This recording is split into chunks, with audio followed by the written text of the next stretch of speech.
4월 총선을 앞두고 여야의 주요 공약을 들여다보는 연속보도 네 번째 시간입니다.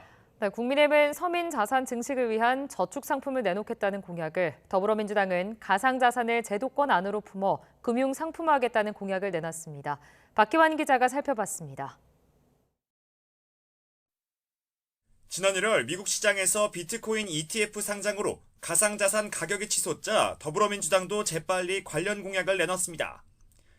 우리나라에서도 가상자산을 기반으로 거래할 수 있는 금융상품, 가상자산 현물 ETF를 허용해 제도권 안에서 관리하겠다는 겁니다. 대부분의 선진국에서 현물 ETF 승인을 할 것으로 예측되고 있고, 한국만 승인하지 않을 경우 국내 자본의 해외 유출, 시장에서의 고립으로 국제적 입지가 불리하다, 이런 비판도 나오고 있습니다. 최근 24시간 거래대금 합계가 10조 원을 훌쩍 넘을 정도로 들썩이는 국내 가상자산 투자자들의 표심을 공략한 정책입니다. 또 신규 가상자산 발행을 허가제로 하고 매매 차익에 대한 소득세 공제 한도를 높인다는 내용도 포함됐습니다. 국민의힘은 투자보단 예금을 보호하고 근로소득 저축을 장려하는 서민금융에 방점을 찍었습니다. 특히 지난 1976년 도입돼 연 10% 이상의 고금리를 보장해 인기를 끌었던 근로자 재산 형성저축, 이른바 재형저축의 부활을 내걸었습니다.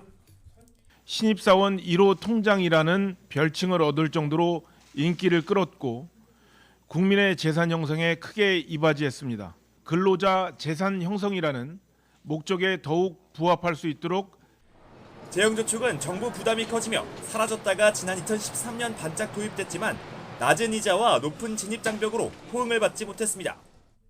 국민의힘은 이를 근거로 사회초년생부터 노후를 준비하는 중장년층까지 정책 효과를 체감할 수 있는 상품을 새로 출시하고 이자소득세 등을 면제하겠다고 약속했습니다. 문제는 실현 가능성입니다. 먼저 가상자산 ETF의 경우 사전 제도화 단계가 복잡합니다. 자본시장법 개정부터 디지털자산 기본법 완성 뒤에도 시장 투명화 작업과 거래소의 심사 절차 마련까지 넘어야 할 산이 많습니다. 특히 가상자산 매매 차익에 부과될 금융투자세 공제 한도를 높인다는 건데, 당장 금투세 자체를 폐지하자는 정부 입장과 엇갈립니다. 금투세를 내게 되면은 수익률이 저하되는 측면이 있을 수가 있기 때문에 해외로 투자자들이 빠져나갈 수도 있고, 현물 ETF를 중개하는 것은 기존 정부 입장과 또 자본시장법에 위배될 소지가 있다. 재형저축도 마찬가지입니다. 금융소비자들은 환영하겠지만 정작 관련 상품을 만들고 높은 이자를 지급해야 하는 금융기관의 반발이 불가피해 보입니다. 은행권이 반대급부로 다른 상품의 대출이자를 올릴 우려도 있습니다. 일부 세금을 면제하는 방식으로 이자 부담을 정부가 덜어줄 수도 있지만 역대급 세수 부족 상황에서 부담스러운 대책입니다. 세제 인센티브가 너무 크게 되면 정부의 재정 부담이 있을 수 있는 부분들이 있지 않을까. 글로벌 경제 불확실성이 앞으로는 좀 지속된다는 것을 보면, 고금리와 고물가에 시달리는 서민들을 겨냥해 여야가 내놓은 대표적인 금융공약은 재산 증식 방안입니다.